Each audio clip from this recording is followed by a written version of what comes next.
Hello everyone, Shri IAS academy में आपका स्वागत है। जैसा कि आप जानते हैं कि श्री आईएएस एकेडमी ने कई सारी बुक सीरीज को लॉन्च किया है। उसी के अंतर्गत हम इंडियन पॉलिटी और मॉडर्न इंडिया को कवर कर रहे थे। इसके बाद हमने इंडियन इकोनॉमी की बुक सीरीज स्टार्ट की थी, जिसमें ऑलरेडी हमारे 3 पार्ट आ चुके हैं। ये हमारा पार्ट 4 है। इसमें हम देखेंगे कि एनबीएफसी क्या होती है, स्मॉल फाइनेंस बैंक सिस्टम क्या होता है, वित्तीय समावेशन का क्या मतलब होता है, कई सारी समितियां और पेमेंट बैंक क्या होते हैं। इस तरीके से हम इसमें कवर करेंगे। तो चलिए शुरू करते हैं।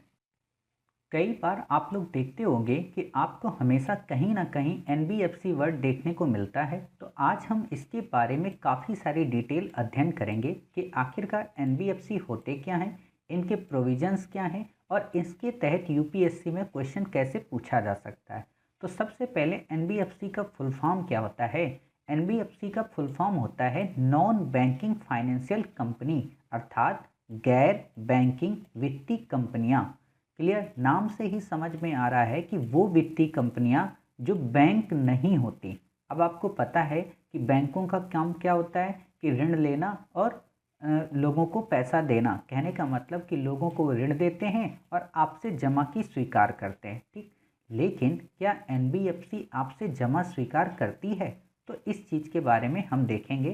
साथ ही ये देखेंगे कि किस प्रकार एनबीएफसी बैंकिंग अधिनियम से भिन्न है या बैंकों से भिन्न है। आपको पता है कि जो बैंकें होती हैं उनको आरबीआई के बैंकिंग अधिनियम के तहत रजिस्टर्ड किया जाता है, यानी कि उन पर आरबीआई वर्किंग करती है। और जबकि जो ये एनबीएफसी होती हैं इनको कंपनी अधिनियम 1956 के तहत रजिस्टर्ड किया जाता है। पहला आपको अंतर मिला। दूसरा अंतर ये है कि ये सीए और एसए नहीं जारी करती। कहने का मतलब कासा नहीं जारी करती। अब सीए और एसए का क्या मतलब? सीए का मतलब होता है करंट अकाउंट और एसए का मतलब होता है सेविंग अकाउंट। कहने का मतलब चालू खाता और बचत खाता इनके अंतर्गत नहीं आता। ठीक, फिर आप देखेंगे कि इनमें फिक्स डिपॉजिट की कुछ तो अनुमति होती है, लेकिन सभी एनबीएफसी को इस चीज़ की परमिशन नहीं होती। अर्थात कई बार आप देखे होंगे कि कई सारे लोग अपना पैसा फिक्स डिपॉजिट कराते हैं, सावधि जमा करते हैं कुछ वर्षों के लिए, ताकि उनको एक अच्छा इंटरेस्ट मिल सके। ठीक, आपको ये भी पता हो कि जो एनबीएफसी होती हैं ना तो वो चेक जारी करती हैं और ना ही डीडी। डीडी का मतलब होता है डिमांड डिपॉजिट। क्लियर, अर्थात ये केवल क्या करती हैं, या तो ऋण देती हैं और या तो थोड़ा बहुत फिक्स डिपॉजिट कर लेती हैं। क्लियर, अब आपके मन में आया होगा कि आखिरकार क्या एनबीएफसी की कोई परिभाषा नहीं है इकोनॉमी के टर्म में? तो है, इकोनॉमी की शब्दावली में इसकी एक अपनी परिभाषा है जो हम देख लेते हैं, लेकिन आपसे पूछी नहीं जाएगी। आपसे बस क्वेश्चन ये पूछा जा सकता है, क्या एनबीएफसी सीए और एसए जारी करती है? तो नहीं जारी करती। क्या एनबीएफसी चेक और डीडी जारी करती है? तो नहीं जारी करती। आपसे ये भी पूछा जा सकता है कि जो एनबीएफसी होती हैं वो बैंकिंग अधिनियम के अंतर्गत वर्क करती हैं। तो आपको पता है नहीं भाई साहब, वो तो 1956 के कंपनी एक्ट के अंतर्गत काम करती हैं। क्लियर, चलिए अब आप परिभाषा देखिए कि एनबीएफसी की परिभाषा क्या होती है। कोई भी वित्तीय कंपनी जिनकी 50% आय वित्तीय क्षेत्र से आती हो तथा वह किसी प्रकार के शेयर बेचने व खरीदने, किसी प्रकार के बीमा, किसी प्रकार के ऋण अदायगी, चिट फंड एवं किसी प्रकार के वित्तीय लेन देन के कार्य से जुड़ी हो, एनबीएफसी कहलाती है। अब आपको इसमें कई सारे वर्ड मिले हैं। जैसे कि आपको एक वर्ड मिला है कि शेयर क्या होता है, दूसरा आपको वर्ड मिला है कि ऋण अदायगी क्या होती है, और तीसरा आपको मिला है चिट फंड क्या होते हैं, चौथा बीमा। ये सारे वर्ड आपको मिले। आपके मन में आया होगा सर हमें शेयर का तो मतलब नहीं पता। तो कोई बात नहीं। शेयर बेसिकली ये शेयर मार्केट का होता है और शेयर का मतलब होता है किसी भी कंपनी में आपकी हिस्सेदारी। आगे जो हमारा टॉपिक होगा अगले पार्ट में वो मनी मार्केट और शेयर मार्केट ही होगी, तो हम वहाँ पे और डिटेल से इस चीज़ को पढ़ेंगे। चिट फंड का क्या मतलब होता है? जैसे कि मैं आपको बता रहा था कि आप में से कई सारे लोग कमेटियाँ बनाए होंगे पैसे को लेकर, या कई सारे लोग 20 से 25 लोग मिलकर मंथ के एंड में अपना पैसा एक जगह पे जमा करते हो।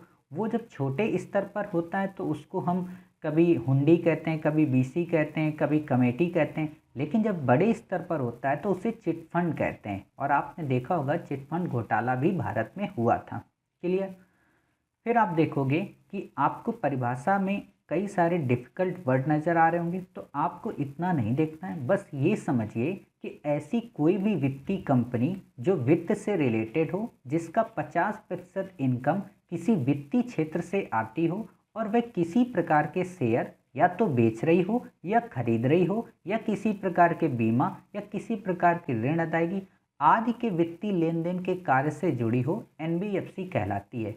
कई बार आप शेयर मार्केट में देखोगे, जब आपको शेयर परचेज करने होते हैं या आप देखोगे, हमेशा सुनते होगे ना मुथूट फाइनेंस वगैरह, ये सारी चीज़ें जो हैं तो ये एनबीएफसी ही होती हैं। क्लियर। ये क्या करती हैं, या तो आपके पैसे को जमा करती हैं या तो किसी के शेयर परचेज करेंगे और शेयर बेचेंगी। ठीक। फिर आप देखिए आगे कि शेयर मार्केट को कौन रेगुलेट करता है, सेबी। आपसे कई बार यूपीएससी क्वेश्चन पूछती है कि बैंकों को कौन रेगुलेट करता है, तो आप बताते हो क्या, आरबीआई। शेयर मार्केट को कौन रेगुलेट करता है, सेबी। चिट फंड को कौन रेगुलेट करता है, राज्य सरकारें। बीमा को कौन करता है, इरडा आई।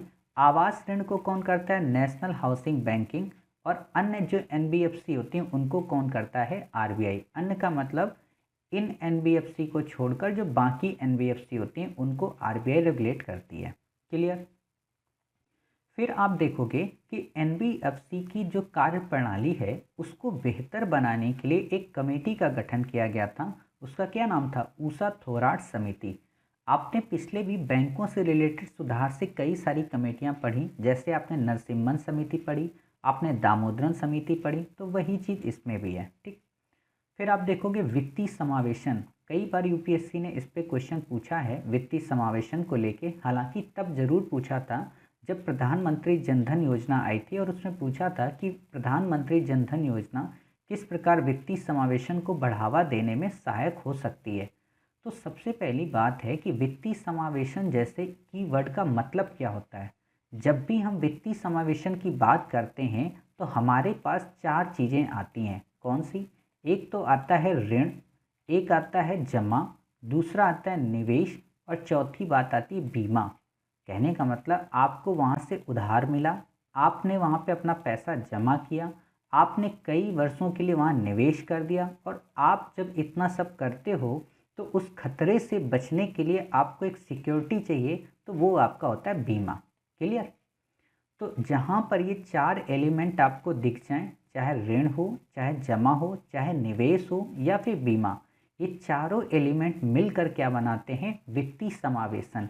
अब आपके मन में आया होगा क्या भारत सरकार ने वित्तीय समावेशन को बढ़ावा देने के लिए कुछ प्रयास किए हैं। तो हाँ, भारत सरकार ने कई सारे ऐसे प्रयास किए हैं जिससे लोग बैंकिंग सेक्टर से ज़्यादा जुड़ें और लोगों का पैसा मार्केट में चलायमान बने। क्लियर। तो कौन कौन से प्रयास किए हैं तो हम एक नज़र से देखेंगे, उनके डेप्थ को हम नहीं पढ़ेंगे। क्यों, क्योंकि ऑलरेडी वो करंट में आएंगे या तो बहुत पुराने हो चुके हैं इसलिए नहीं पढ़ेंगे, और बाकी हमें करंट में पढ़ना ही पड़ता है। ठीक। लीड बैंक की स्थापना की थी सरकार ने, आरआरबी का गठन किया था यानी कि क्षेत्रीय ग्रामीण बैंकों का गठन किया, एमएफआई माइक्रो फाइनेंस इंस्टीट्यूट का गठन, नाबार्ड का गठन किया गया था, एनबीएफसी का गठन किया था। न्यू बैंकिंग लाइसेंसेस नीति में 25% बैंकिंग शाखाएं ग्रामीण क्षेत्रों में खोलने के लिए प्रतिबद्ध कराया गया कि जो भी नई बैंकें होंगी और लाइसेंस अगर उनको चाहिए तो उनके लिए कंपलसरी होगा कि वो अपनी 25% ब्रांचेस रूरल एरिया में ओपन करें। क्लियर। फिर आपने देखा होगा एक भारतीय महिला बैंक इस्टेब्लिश की गई। भारतीय महिला बैंक इस्टेब्लिश करने के पीछे का कारण ये था कि कई बार महिलाएं जो पुरुषों के द्वारा संचालित बैंकें होती हैं उनमें जाने से डरती हैं या असहज अपने आप को महसूस करती हैं। इसलिए भारत सरकार ने सोचा क्यों ना महिलाओं के लिए एक महिला बैंक ही ओपन किया जाए ताकि वो अपने आप को असहज ना फील करें। क्लियर। और देखोगे इसमें जितने भी कर्मचारी थे सब के सब वुमेन्स ही थी, और आपको पता है कि इस समय एसबीआई में इसका विलय कर दिया गया। क्लियर। फिर केसीसी यानी कि नो कस्टमर स्कीम के तहत फिर आपका स्वाभिमान योजना आई थी, एक मोबाइल बैंकिंग सिस्टम और white level ATM white level ATM का क्या मतलब होता है?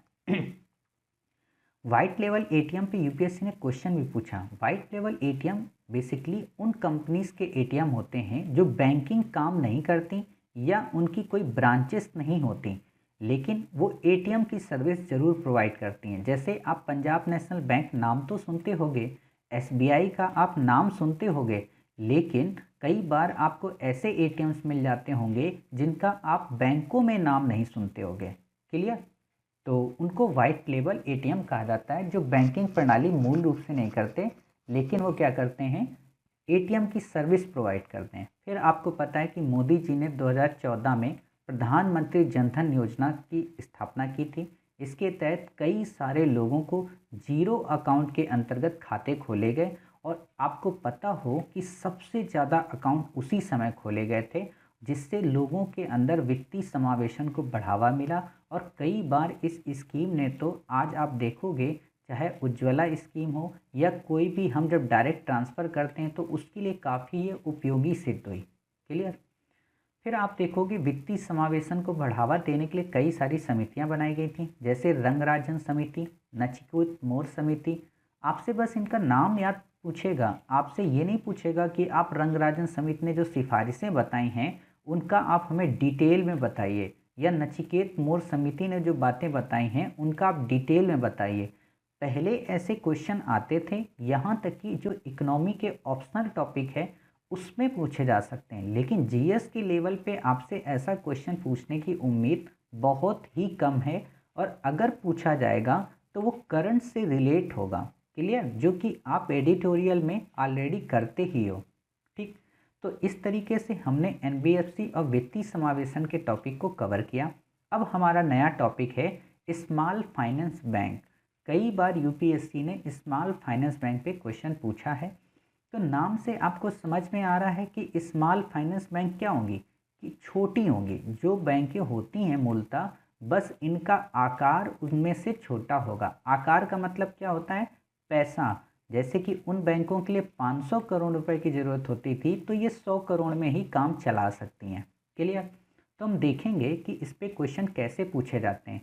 आपसे क्वेश्चन पूछा जाता है कि क्या स्मॉल फाइनेंस बैंक जमा स्वीकार करते हैं? तो हाँ, ये जमा स्वीकार करते हैं और साथ ही उधार भी देते हैं, यानी कि ऋण भी देते हैं। क्लियर?